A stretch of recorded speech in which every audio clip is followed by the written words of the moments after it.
Ideas of India presented by Wildstone New Classic Range. लोग तो notice करेंगे state partner government of Chhattisgarh, associate partner Nerolac, ये paint नहीं paint plus है, wellness partner Himalaya wellness company, खुश रहो खुशहाल रहो, टेक्नोलॉजी पार्टनर एसर लैपटॉप्स, जिंदगी के हर रंग के लिए, supported by Maharashtra tourism, Maharashtra unlimited. It's the law that gives us, if you like, the capacity, the strength to interpret those constitutional processes, to empower individual Indian citizens. Remember, there was a debate even in the Constituent Assembly between whether you should empower groups, as the British had done, separate electorates for Muslims, separate electorates for Hindus, etc., or whether you should empower the individual citizen. The Constituent Assembly made that latter choice. So we're no longer about identities. Every identity has an equal chance to flourish, to attain any position in our country. And at the same time, unlike Pakistan, but at the same time, the notion of liberty is also built in, because obviously if you're giving political agency to every individual, and the legal system of the country guarantees that through the Constitution, then each individual has to have the freedom to agree, to disagree, to vote for a government, to vote against a government, to oppose it publicly, to support it publicly. All of those, every one of us in this room has an equal right to actually take that stand. So to my mind, when we speak of the idea of India and so on, and some of our friends on the other side of the fence say that you have no monopoly on the idea of India, we have our own idea of India. I'm saying, boss, I don't have any monopoly on any idea of India. The only idea of India I recognize is the one that is enshrined in our Constitution.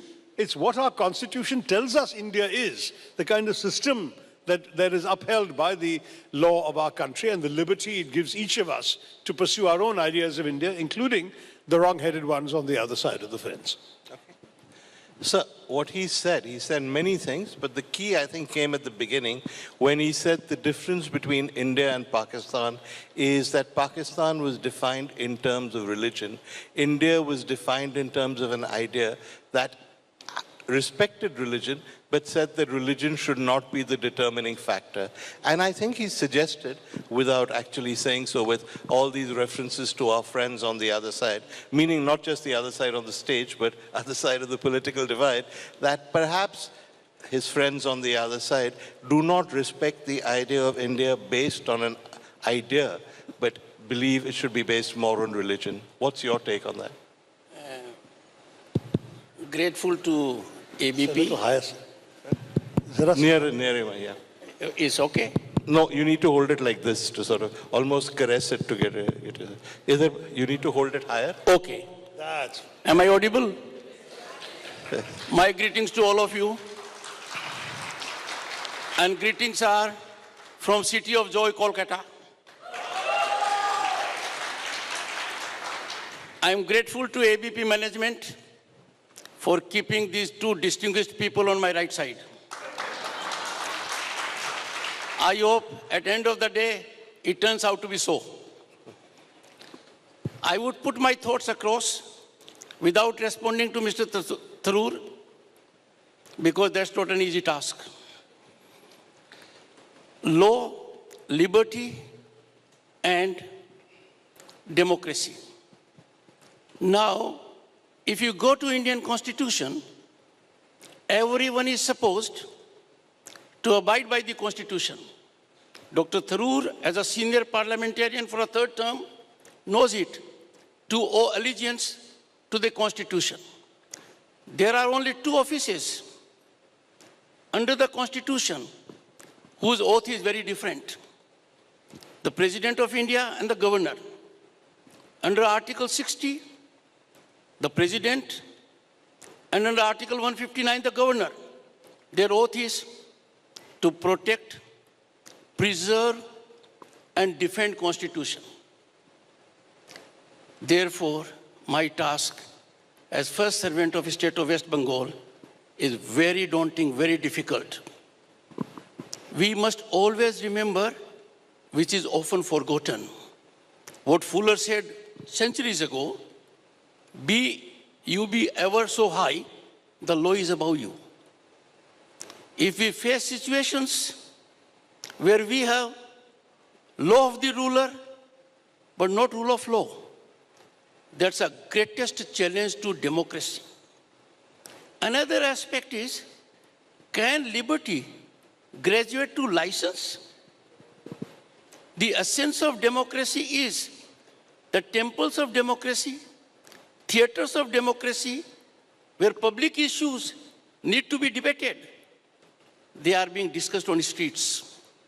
That's a big challenge. If this continues for long, and distinguished parliamentarians like Dr. Sroor are not alive to it, the great institution will get into irrelevance. I would therefore respond in a limited way. India is on the rise. Indisputably, it's on incremental trajectory. The rise on various elements that constitute governance and development is like a plateau. Can we afford to ignore these great developments on political partisan grounds? The narrative politics, which is being treaded primarily because media is convinced of it, has to be antidoted. Friends, our country is one where iconic status is accorded on parameters that are not justifiable or rational. I would therefore urge any reference to religion should not red flagged. Why? Why should we not have belief in our religion? Where is the handicap? Look at countries of the globe, how committed they are to their religion. Yes, we must believe in the preamble of Indian Constitution. That is very enlightening and gives us great directional approach. But I can tell you, I am at the suffering end. I am at the suffering end as Governor State of West Bengal for over 2.5 years. I expected enlightened parliamentarians, and we have one of the very distinguished one amongst us with great global exposure. Why don't they come to the aid of a suffering man? Entire media has given a narrative to the entire world. Governor West Bengal is at loggerheads with the Chief Minister. It is the other way around. I would therefore appeal to all of you. This is too serious a subject. We must focus on it, and time for us that we don't observe silence. If the silent majority observes silence for too long, it is bound to be silenced. I was interacting with Mr. Veer Sanghvi, one of the finest brains in journalism, an independent mind, and he was a little startled that the fear quotient in the state of West Bengal is so oppressive, so painful, indigestible, and the fourth pillar does not exist there. It seems to have been uprooted and taken to the bottom of Bay of Bengal. You know, Shashi, I'll come back to you, but at some stage this question was going to come up. I was thinking like 15 minutes into the session I should ask you about your battle with Mamata Banerjee, but since you begun the session talking about it, let's go on about it. You have cast yourself as the victim here, the victim of what the government is doing to you. I will give you the other narrative, which is that you're actually not much of a governor. You're merely an agent of the center. You're a puppet of Modi and Shah. You are there to make life difficult for Mamata Banerjee. And because she's fighting for a democratic and elected right, you are doing everything to stop her. How do you respond to that? Well, friends, it's so easy to convert a governor who is in a state where the party in center is not in power. He becomes instant suspect, a punching bag, day in and day out, with the might of the state government. Look at my case. I put, in all modesty, a question that I put to media all through. Please point out a single constitutional transgression by this governor. I suffer a chief minister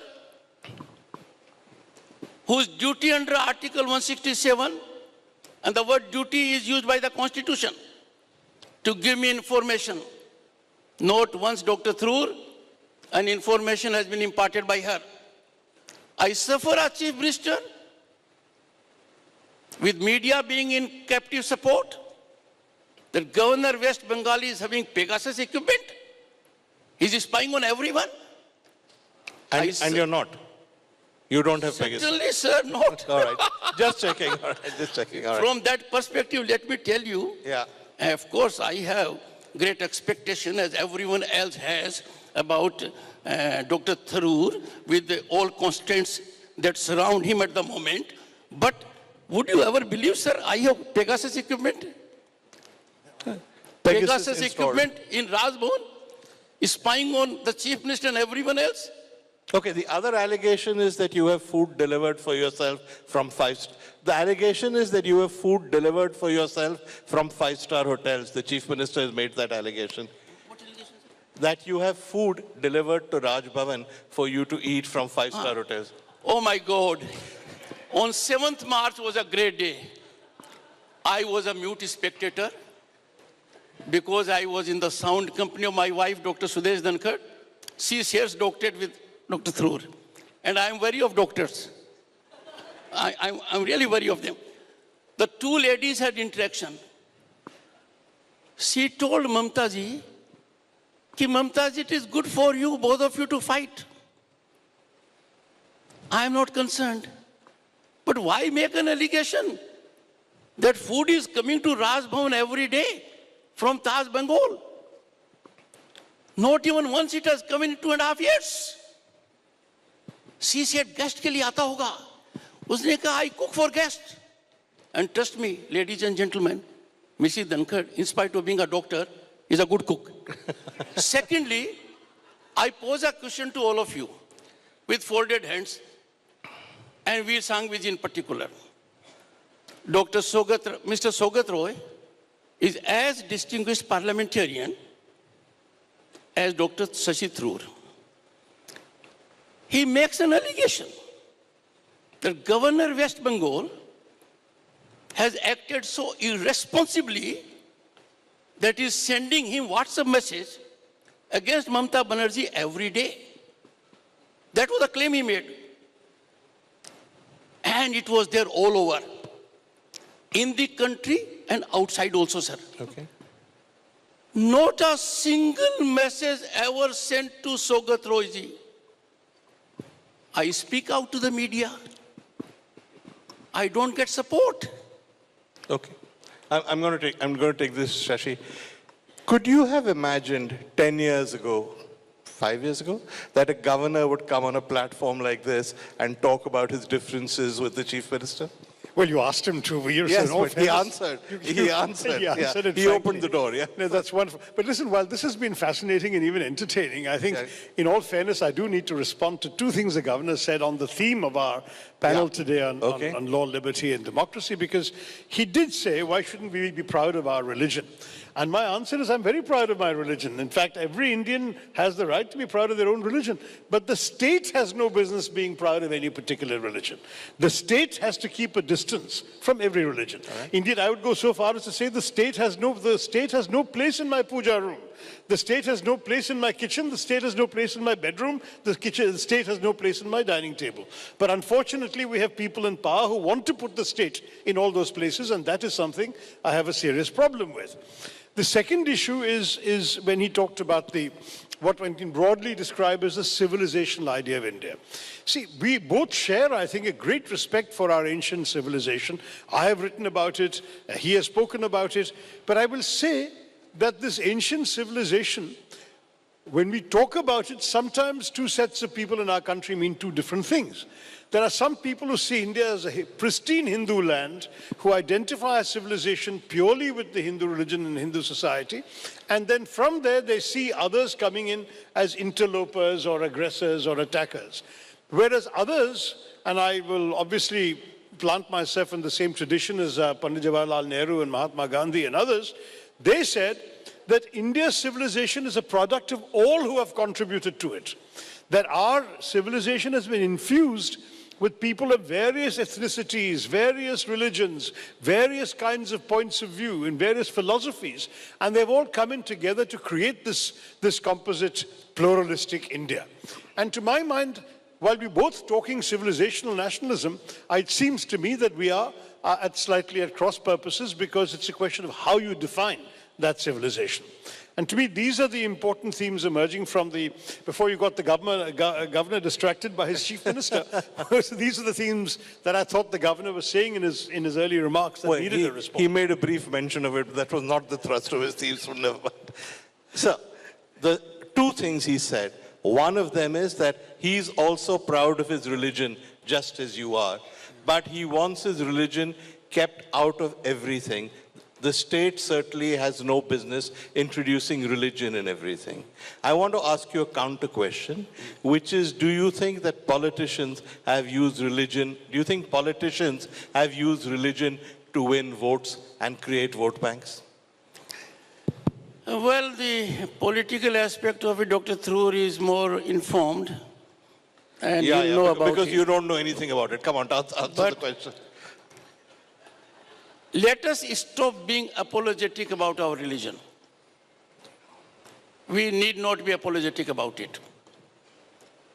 With his global exposure, Dr. Tharoor knows which are the great countries where religion has predominant role.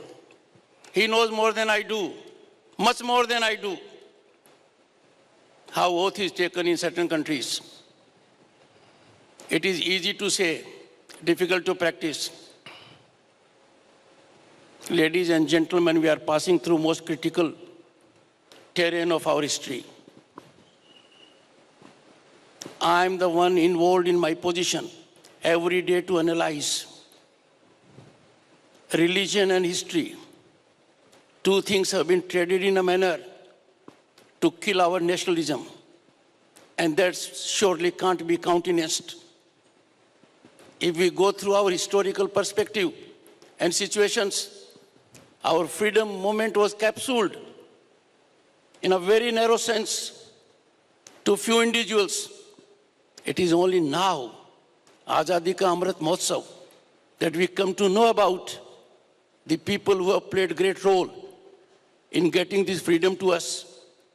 Whenever I go to any part of West Bengal, in every part you'll find someone who has made a great contribution by making supreme sacrifice. It may be Khudiram Bose, less than 20 years. It may be Madam Hazra, 70 years. One faced the gallows, another bullet on the chest. I would therefore appeal to Dr. Tharoor, for whom I have enormous respect, and I'm sure fearlessly he will indicate his independent mind. Sir, courage of conviction should never be in captivity. Courage of conviction has to be reflected. Courage of conviction has to be premised on what is more suitable for our country. He knows more than I do, and we knows much more. The challenges before the nation today, unfortunately, are from within and without. No nation on the planet is suffering such kind of challenges. I'll tell you something very significant, where silence has been observed. COVID, Manhattan scenes, shocking. The robust health infrastructure of the mightiest democratic power on earth collapsed. In London hospitals, we saw patients dying in corridors. We saw that. Okay, Europe, I'm going to stop one second, You've now gone on to COVID, so I'm going to stop you. No, I'm in a different system. Okay, quickly. Not on COVID, sir. Okay, quickly. In Europe, similar situation. Ladies and gentlemen, did you ever see courts in the US, courts in the UK, courts in the European Union? Functional. And did we have any respite? Here, this is a challenge where parliamentarians, thinkers, intelligentsia have to rise to a level so that a directional approach is imparted. Prove me wrong, sir, whether any court in the US, UK, or European Union was functional on all cylinders 24/7. Directing the executive. Therefore, when we are talking of this great idea, we have to be extremely careful. Our institutions, the executive, legislature, and judiciary, have to confine to their limits. Okay. Incursion of one into the domain of the other will really unsettle democracy. And that is the job of people on my right side. Okay. He said a lot. One of them is that we shouldn't be apologetic about being Hindus. I don't know how much you've had to say sorry for being a Hindu, but I'll ask you that anyhow. The second is that what works elsewhere doesn't necessarily work in India. The third is that institutions must know their limits. And the fourth is that the Congress, I think he means, has hijacked the freedom struggle, promoted only a few individuals, whereas there are, he says, in every corner of Bengal and elsewhere, great freedom fighters who have not been recognized. You can respond to any part of that. I'm happy to respond to all if you like. All right, okay. Number one, on the question of apologetic. Yeah. I don't think any of us is particularly apologetic. I'm the author of a book called Why I'm a Hindu and another book called The Hindu Way, where I've tried to explain the faith as I understand it, as I grew up with it, as people like Swami Vivekananda taught us. And for me, therefore, one of the great things about Hinduism that I'm not apologetic about, but proud of, is the fact that we have a religion which in Swami Vivekananda's words teaches not just tolerance but acceptance. That is, he says that we believe that all religions are equally true, that as the Shiva Mahimna Stotram says, as different rivers flow, some crooked, some straight, in different directions and end up in the same sea, so also all forms of worship and prayer reach the same divine. So for Swami Vivekananda says, we accept every faith. Worship as you like, it doesn't bother us. To my mind, that is a great strength of Hinduism, not something we need to be apologetic about. And I'm very proud when I face my friends of other faiths to be unburdened by the responsibility of believing that I'm embarked on a true path that they have somehow missed. So for me, I think that the strength of Hinduism that everyone has to acknowledge, as Swami Vivekananda taught us, is this idea of acceptance. And that is also a great prescription, by the way, for a democracy to function in, where you accept the other side. On I think you had 4 points. The second one, if I remember right, was this question of, the fourth one actually, was this question of whether the freedom struggle has been hijacked. And I will say that very honestly, the freedom struggle was the Indian National Congress. I mean, it doesn't take very much delving into textbooks to figure out that at that time, the alternative strain, the sort of Hindutva view of India, was represented in those days. There was no BJP, there was not even a Jansangh yet. There was the Hindu Mahasabha and there was the RSS. And neither of them participated in the freedom struggle. Both in different ways actually recommended to people to collaborate with the British.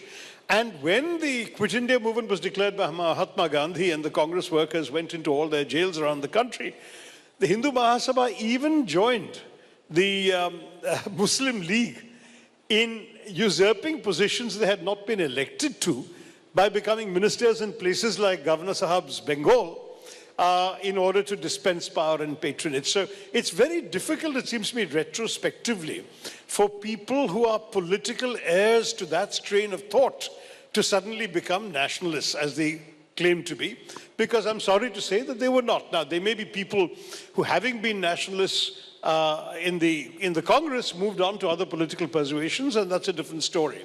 But yes, history is written by those who, if you like, have triumphed in a particular space, and the idea of India that triumphed, the idea of this pluralist India, is the one that dominated our narratives for a long time. Now we're getting another one, and people are free and should be free in our democracy to judge for themselves what is right or what works for them and not. Then your point about the fact that what works in foreign countries doesn't necessarily work here. I actually agree with him in the sense that when we say secularism, we certainly don't mean what the French mean by secularism, or even what the Americans mean by secularism. In fact, if you open a dictionary in the English language, secularism involves the absence of religion, distancing from religion, whereas in India, secularism has consistently been interpreted in the opposite sense, to mean that all religions are encouraged and are allowed to flourish profusely. So we have a situation very different from foreign countries, which is why I have always tended to use words like pluralism and diversity rather than secularism. I'm sometimes forced to say secularism because everyone understands that. But in fact, when you look at the actual meaning of the concept, what we're celebrating is the fact that you are free to be Hindu, he is free to be Sikh, she is free to be Muslim, whatever, in the way that they consider best for themselves, and that whatever they are, whatever they do is not the business of the state. It will neither be an advantage nor a handicap if they want to become Prime Minister or Chief of the Armed Services or Captain of the Indian cricket team. And that to me is a great thing about our society. I love it. In fact, I've written about the fact, Veer, that in 1971, when the Pakistanis had the temerity to declare a jihad against the Hindu unbeliever, our army was headed by a Parsi, General Manekshaw. Our Air Force chief in the northern sector, the one facing Pakistan, who was Air Chief Marshal, later Air Chief Marshal, then Air Marshal Latif, was a Muslim. The GOC&C Eastern Command in Fort William in Calcutta was General Jagdeep Singh Arora, a Sikh. And the general we helicoptered into Dhaka to negotiate the surrender of the Pakistani forces was Jewish, Major General Jacob. That was the Hindu infidel army that the Pakistanis wanted to have jihad against. So please understand that when I celebrate India, I celebrate all of this. And therefore, I must say that I respectfully disagree with my friend the governor, because starting with the same premises, we can legitimately approach these issues very differently from each other. Okay, let me move away from this, and let me, given that Shashi Tharoor has shown no inclination to defend Mamata Banerjee, I suppose I'll have to do it. And I actually... Very unusual for him. All right, but I'll have to do it. So, listening to what you said about being proud of being Hindus and not apologizing, and the freedom struggle having been hijacked by a few individuals, if I was Mamata Banerjee, I would say, you see my problem. This guy is not a governor, he's just a Sanghi. This guy is not a governor, he's just a Sanghi. He's come here to spread all this Sanghi rubbish, is what she would say. How do you respond? First, if Dr. Tharoor was to be a lawyer, he will be a formidable opponent in any court of law. And if the matter was to be decided by raising of hands, the applause is indicative of it. That's actually not true. You've got a lot of applause. I refuse to be drawn into the favorite terrain of Dr. Shashi Tharoor and to be ambushed as per his expectation. That surely is not likely. Let me tell you, and that is why I compliment ABP, idea of India. And this idea of India was really capsuled in essence and sublimity by Kavi Guru Tagore. Okay. And what he said, where the mind is without fear and the head is held high. For over 2.5 years, I have seen in 9 crore people mind full of fear and head in shame. Therefore, we must act in a situation where rather than engaging into confrontational stance, let us believe in dialogue, discussion, deliberation, and what is more painful, and which in a sense, without actually charging him, but that is the charge I hold against the parliamentarian. Why are you abdicating your constitutional responsibility? The issues that are required to be debated, thrashed out in the temples of democracy, parliament, are being debated on streets. You are witnessing, Dr. Tharoor, a scenario where your role as parliamentarian, which is significant but more visible outside than in parliament, and therefore there will have to be introspective soul searching at everyone who believes in idea of India of the kind which we have to take historical lineage to act. Intellectual competence is a great virtue, but intellectual perversion poses greatest threat to democratic polity, and I see it day in and day out. I am seeing, Veer Sangviji, a different kind of politics. Okay. Several important people who are not active politicians, suddenly during election season, wherever they be in any part of the globe, would try to play politics by different means. We have to be extremely alive that our very rich demographic component is certainly not frustrated by us in exploitation of their potential. And therefore, let us change our prism. Let us not look things from partisan stand. Let us not be, before you are accountable to any high command, wherever it is for anyone, we are accountable to the Indian Constitution. I have indicated, and I'm sharing it with you all, I take command only from Indian Constitution, and whenever a situation will arise that someone can take decision on my behalf, you will find someone else in Rajbhavan. Okay. Sir, let me say we are perfectly prepared to not abdicate any constitutional responsibility, but to debate every issue. The problem in Parliament is the government sets the agenda. We want to discuss China. We want to discuss Ukraine. We want to discuss price rise. We want to discuss the hijab controversy. But we will not discuss there.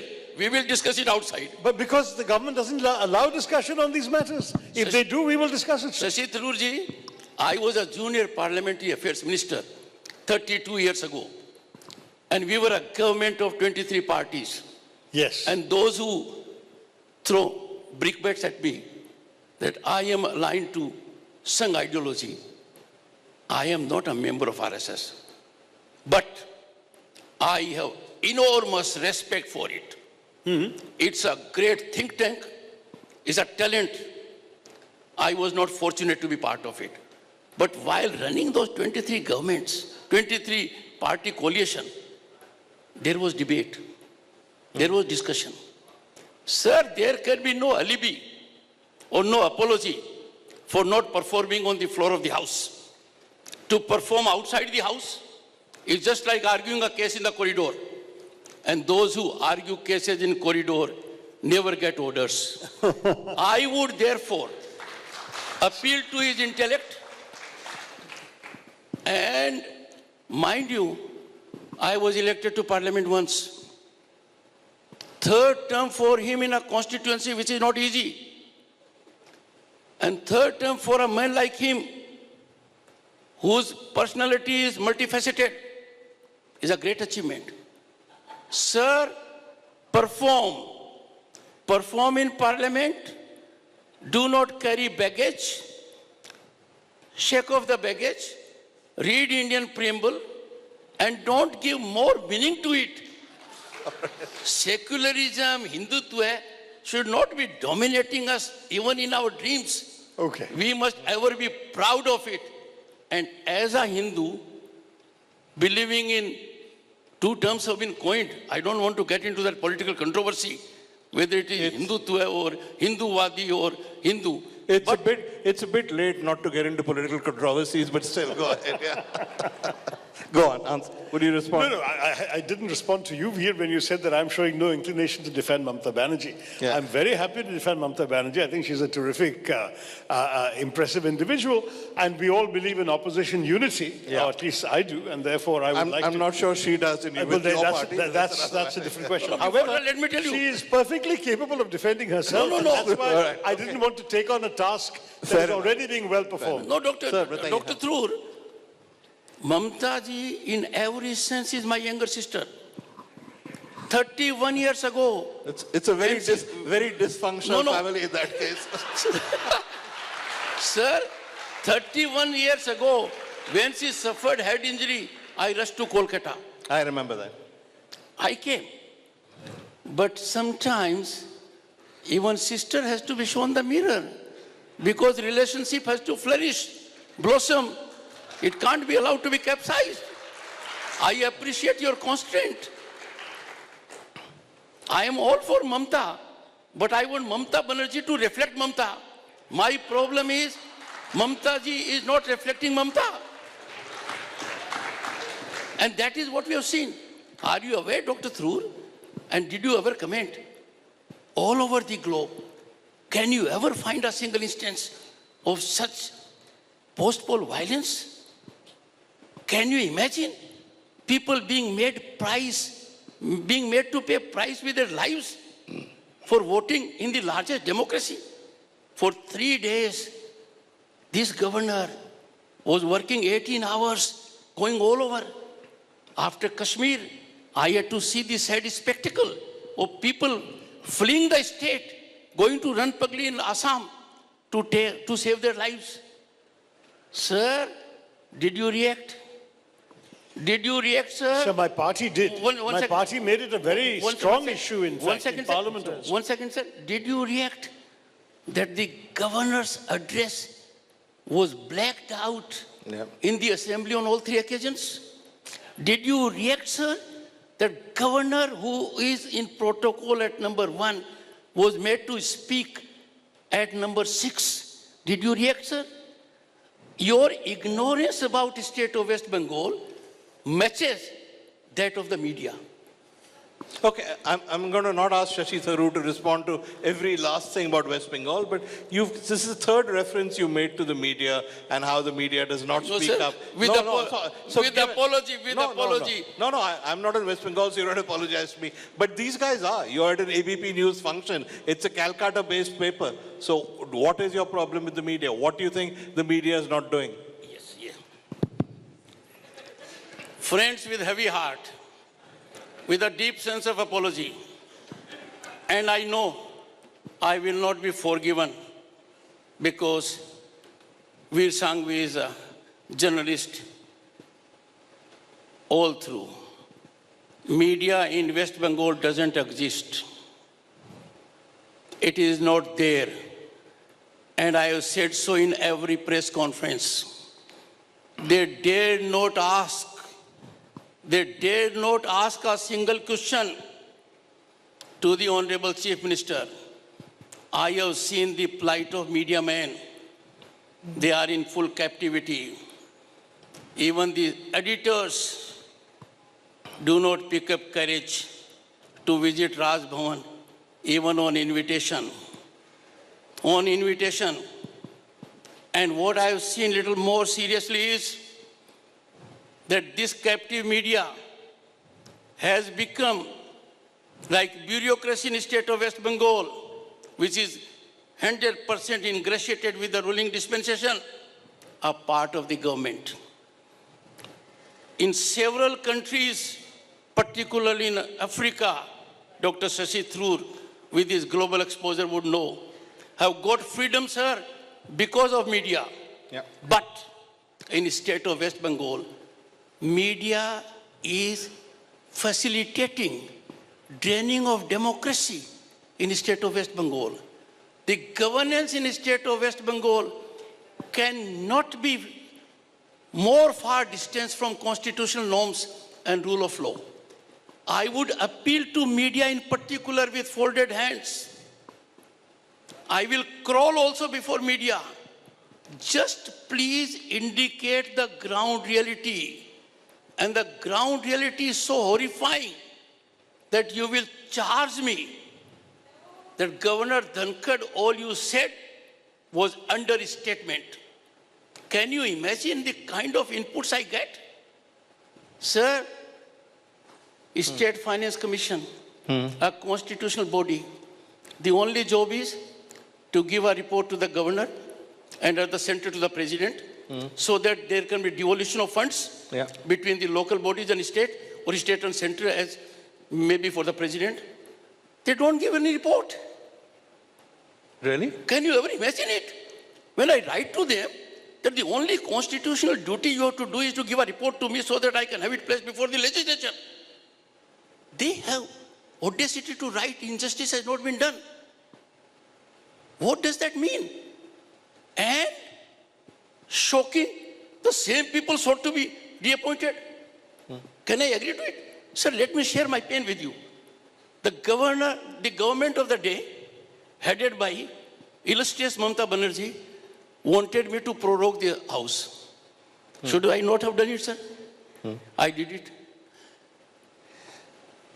Chief Minister Tamil Nadu came out with a tweet. High office has been compromised.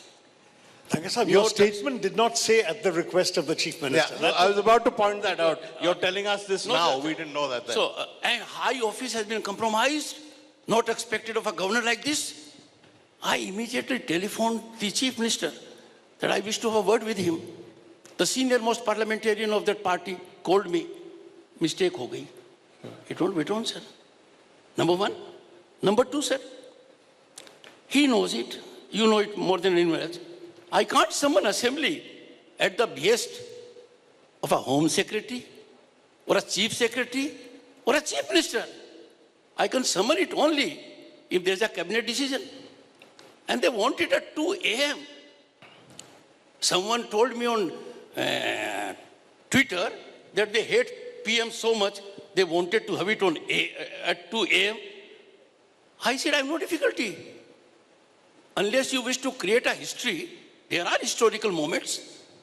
Honorable Pranab Mukherjee was the president of the country, and we had GST rolled out at midnight. So, sir, have an open mind. As Bismarck said, let the winds of change blow.